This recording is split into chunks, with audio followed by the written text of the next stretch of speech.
Doctor Indra देवेश्वर नंदेश्वर जी महाराज का एक छोटा सा शिष्य जो यहाँ पर जगाने का प्रयास करता है, भले जगे या ना जगे, वह परमात्मा को इच्छा, परंतु यागास ने पूर्ण सत्ता रूप से प्रयास किया कि इस धराधाम पर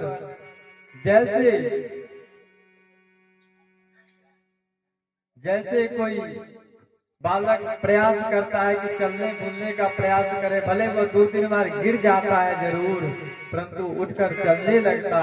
ठीक इसी प्रकार से 2-3 बार तो गिर गए, परंतु माता रानी ने आज्ञा दिया, जाओ तो मेरा आज्ञा को पालन करो। इसलिए भागवत महापुराण मेरा आदेश अनुकूल करो, और भागवत महापुराण करके गांव को जो दुर्गुण है उसे दूर करने का प्रयास करो। मैं यही कहता हूं। कहते हैं कि ब्राह्मणों ने ईर्षा की संगठन बनाया कि गौतम ऋषि का नाम पूरा ब्रह्मांड में हो रहा है, और हम ब्राह्मण जो इतना पूजा जप तप अनुष्ठान करते हैं, परंतु अरे पृथ्वी को तो छोड़ो महाराज, देवता के यहाँ भी गौतम ऋषि को गान हो रहा है कि गौतम ऋषि ऐसे धर्मात्मा संत हैं।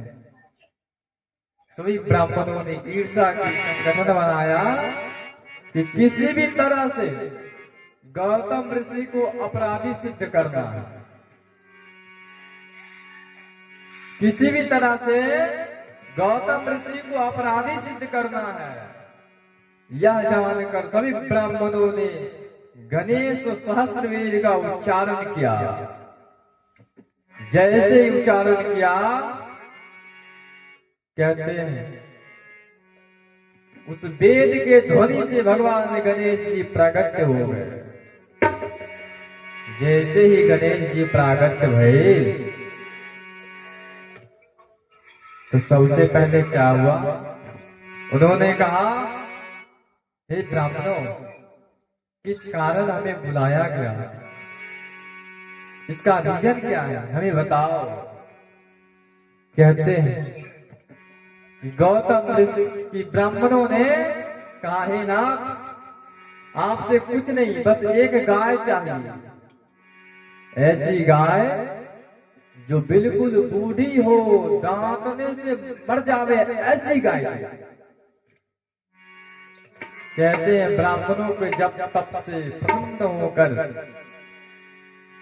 आज भगवान गणेश जी स्वयं गाय बनकर पहुंच गए, और जैसे ही गौ माता बनकर आए, सभी ब्राह्मणों ने गौतम ऋषि के आश्रम की ओर जाकर छोड़ दिया। सब प्लान बनाए हुए थे कि किसी भी प्रकार से गौतम ऋषि को अपराधी सिद्ध करना है। कहते हैं कि सभी ब्राह्मणों ने प्लान बनाए, और गौतम ऋषि जो ध्यान में थे, ध्यान में ही कहते हैं आंख खोलकर देखा तो उनके आश्रम को तरफ मुख करके गौ माता उनको देख रही थी। आज गौतम ऋषि अपने आप को बहुत सौभाग्यशाली माने कि गौ माता जिसको तरफ देखता है ना, उसको अस्त भाग्य भी उदय हो जाता है। ऐसा गौ माता में सामर्थ्य है, क्योंकि गाय साक्षात गोविंद का रूप है महाराज। और अभी के समय में हम लोगों ने क्या किया, बोले गौ माता को जूठन भोजन कराने लगे महाराज। जो गौ माता साक्षात भगवान श्री कृष्ण गोविंद के रूप में। आज गौतम ऋषि ने बोले खुश होकर कहने लगे, ओम ओम, हटो हटो, आओ आओ, या नहीं तो हे मां हटो, या नहीं तो आओ। कहते हैं गौतम ऋषि के ओम ओम हटो हटो कहने से ही गाय धरती पर गिर गई, गाय को प्राण निकल गए। जैसे ही गाय को प्राण निकले, सभी ब्राह्मण प्लान बनाए हुए थे कि गौतम ऋषि को अपराधी सिद्ध करना है। बड़े बड़े लठ लेकर पहुंच गए। है गौतम, तो अपने आप को बहुत संत मानता है ना, तेरे को भगवान भी गाता है, देवता भी गाता है तेरे महिमा को। आज तूने गाय को मार दिया। अरे गौतम, तू हत्यारा है। सही ब्राह्मणों ने बड़े बड़े लठ लेकर कहने लगे, अरे अरे अरे अरे, बहुत बड़ा हत्यारा है गौतम। हम तुम्हें ब्राह्मणों नगरी में नहीं रहने दे सकते। तत्कृतम ब्राह्मणम तदमुखम। गौतम ऋषि बार बार कह रहे हैं, ब्राह्मणों, हमने गाय को नहीं मारी, तुम मेरे आत्मा को ठेस क्यों पहुंचा रहे हो? हमने गाय को नहीं मारी। ब्राह्मणों ने कहा, देख देख देख देख देख, एक तो गाय को हत्या कर दिया, उस पर कहता है कि हमने गाय को नहीं मारा। अरे ब्राह्मणों से चल करता। कहते हैं कि गौतम ऋषि ने कहा, हमने गाय को नहीं मारी, और तुमने जैसे आज हमें आत्मा को ठेस पहुंचाया है ना, मैं गौतम ऋषि तुम सब ब्राह्मणों को श्राप देता हूं। भगवती के वेद से, भगवती के व्याख्या से, भगवती के संस्कार से तुम लोग वंचित हो जाओ। तुम्हारे अंदर कूटनीति कूट कूट करके भर जाएगा। आने वाले कलयुग में तुम्हारा अस्तित्व समाप्त हो जाएगा। जैसे ही गौतम ऋषि श्राप दिए, कुछ ब्राह्मण तुरंत अपना यज्ञोपवीत निकाल करके और उठक बैठक करने लगे, हे गौतम ऋषि, हमें माफ कर दो। जो ब्राह्मण गौतम ऋषि को जय जयकार कर रहे थे, और जो ब्राह्मण विरोध किया, वही ब्राह्मण जो अभी कलयुग में क्या है, उनके अंदर कूटनीति भरा हुआ है, ईर्षा, द्वेष भावना, यह इनके पास खान है महाराज। इसीलिए ब्राह्मणों उन्होंने कहा कि अब तुम्हारे अंदर कूटनीति भर जाएगा। सब ब्राह्मणों ने जनेऊ निकाल करके माफी मांगने लगे, हे गौतम ऋषि, आप हमें माफ कर दो। गौतम ऋषि ने कहा कि जो तीर एक बार धनुष से निकल जाता, वह कभी वापस नहीं होता। रक्षा न होई देव ऋषि माने। हाँ महाराज, कहा सही ब्राह्मणों माफी मांगने लगे। बोले, एक उपाय है, जब द्वापर युग का लास्ट हो जाने लगे, जब कलयुग को शुरुआत हो, जब भगवान श्री कृष्ण के अंगूठे में तीर लगेगा, तो उस युद्ध के मैदान कुरुक्षेत्र में भगवान श्री कृष्ण चतुर श्लोकम श्रीमद्भागवतम महापुराणम कथा श्रवणम सर्वव्याधि हरणम श्रीमद्भागवतम महापुराणम, अर्थात भगवान श्री कृष्ण तुम्हारा वर्णन करेंगे। जाओ, एक तो श्राप भी दे दिया, और जाओ मैं तुम्हें आशीर्वाद भी देता हूं। जब भगवान श्री कृष्ण के अंगूठे में जब तीर लगा, भगवान श्री कृष्ण ने कुरुक्षेत्र में श्रीमद् भागवत महापुराण लिखे। चतुर श्लोकम श्रीमद् भागवत महापुराणम, अर्थात 4 श्लोक का श्रीमद् भागवत महापुराण लिखे महाराज। वही भागवत महापुराण को बोले श्री सुखदेव जी महाराज, अर्थात श्री वेद व्यास जी महाराज ने उन्हें 18,000 श्लोक में परिवर्तन किया। कैसे भैया? यह भी श्रवण करते हैं। कहते हैं कि वेद व्यास का पहले जन्म सुनो। महर्षि पराशर को जैसे ही विवाह भया, विवाह होने मात्र से उनको अर्धांगिनी घर पर आई और महर्षि पराशर वहां से चले गए। पत्नी ने कहा, स्वामी कहाँ जा रहे हो? महात्मा जी ने कहा, नहीं,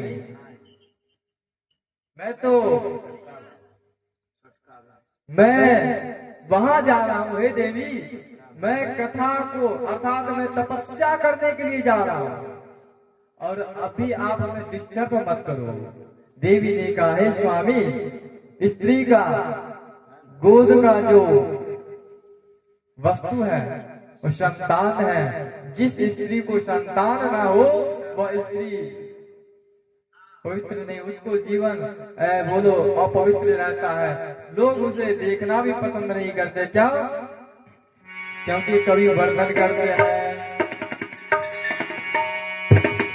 दीनक दीपक सूरज है,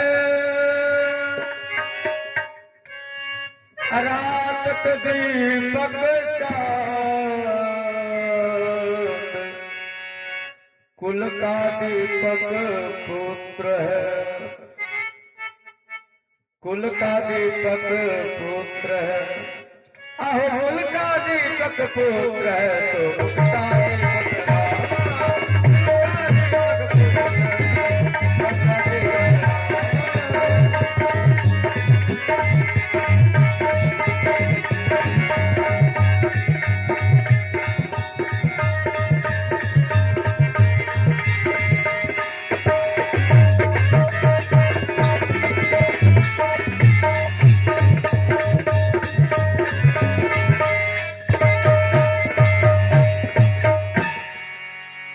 निर्वंश जगत में जो कोई ओ जग पापी कहलाता है। उसके हाथ पे जो भोजन करे तो खुद पापी बन जाता है। मैं आपसे बार बार यही निवेदन करना चाहता हूँ, आपको जाना है तपस्या करने के लिए, तो मैं आपको रोकर नहीं बनता, परंतु स्त्री को श्रृंगार जैसे मांग का श्रृंगार सिंदूर है, ठीक इसी प्रकार से या आंचल का श्रृंगार पुत्र है। हे नाथ, आप महात्मा जी ने कहा, है देवी, अभी वह समय नहीं आया, जब समय आ जाएगा तो मैं आपको अर्थात मैं आपको पास मैं अपने योग शक्ति से पुत्र को भेज दूंगा। यह कहकर महर्षि पराशर चले गए और जैसे ही नदी के उस पार गए तपस्या करने लगे। तपस्या करते करते ऐसा समय हो गया, तपस्या क्या करते, संतों का काम क्या है, बोले यहाँ जो विवाद चल रहा है उसको खत्म करना। क्या कहते, मुझे में राम तुझे में राम, अरे सब में राम समाया है। मुझे में राम तुझे में राम, सब में राम समाया है। कर लो सबसे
अच्छा बोलो ना, कुछ प्रधानमंत्री हो और आप किसान हो, उनको बनाने वाला कौन है? प्रधानमंत्री को शरीर कौन बनाता है? बोले प्रधानमंत्री का शरीर भी परमात्मा ही बनाते हैं, और एक गरीब भिखारी थोड़ा भखारी को शरीर भी भगवान ही बनाते हैं। एक बाग के फूल है सारे, एक हार की मोती, एक ही कारीगर ने बनाया, एक सभी में ज्योति। वह ज्योति क्या है? बोले प्राण आत्मा को राम कहा जाता है।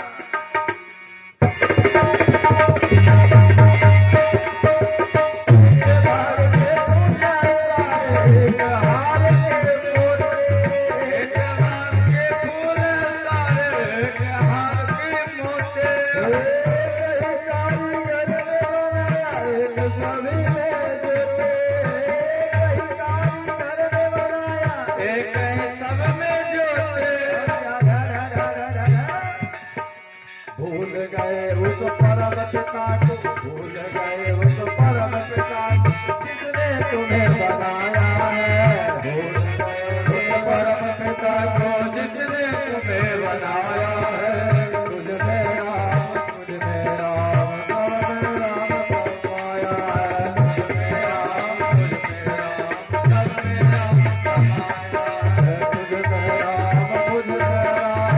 में राम समाया है।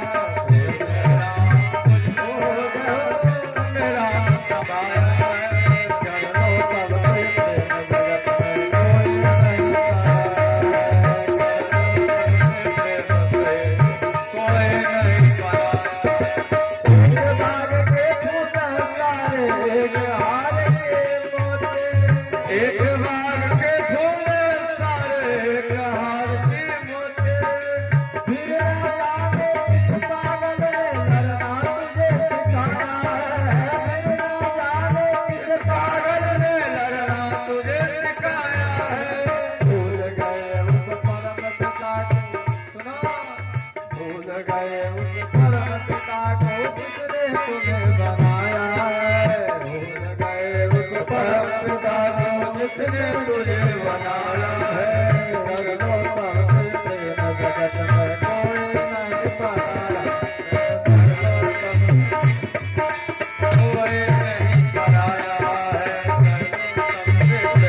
संतों का काम होता तुझ में राम, मुझ में राम, सब में राम समाया है। कर ले सबसे प्रेम, जगत में कोई नहीं पराया। इस संसार में कोई पराया नहीं, सब एक ही संतान के पुत्र हैं, और उन्हीं में एक ही सब में ज्योति है। परंतु यहाँ पर फिर ना जाने किस पागल ने लड़ना तुझे सिखाया। हाय मनुष्य, अरे 84 लाख योनियों में मनुष्य का योनि पाकर के भी या धन तेरा या तेरा चाचा का, ये मेरा छोटे बेटे का। अरे मेरा मेरा करने वालों, यहाँ कोई किसी का नहीं, न रिश्ता, न परिवार, न संसार। बोले सब दिखावटी माया है। इस संसार में सब अपने अपने ही हैं, परंतु क्यों लड़ते हो? संत का यह काम होता है, कोई नहीं, सब एक ही संतान के पुत्र हैं, एक ही पिता का पुत्र, एक ही पिता का पुत्र है। क्योंकि पिता एक एक ब्रह्म द्वितीयो नास्ति। एक बार भगवान का मन हो गया कि अरे मैं एक से अनेक हो जाऊं। भगवान ने सभी रूपों में व्याप्त हो गए।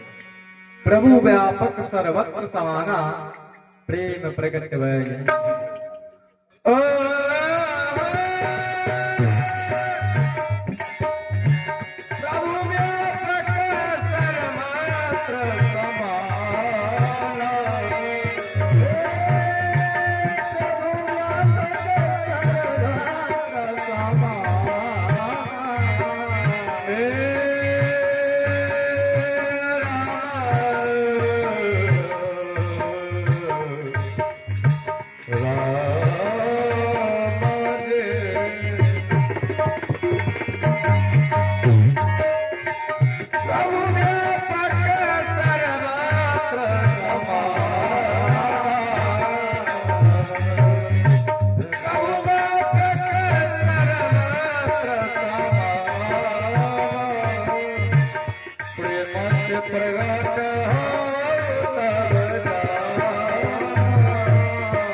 संतों का काम है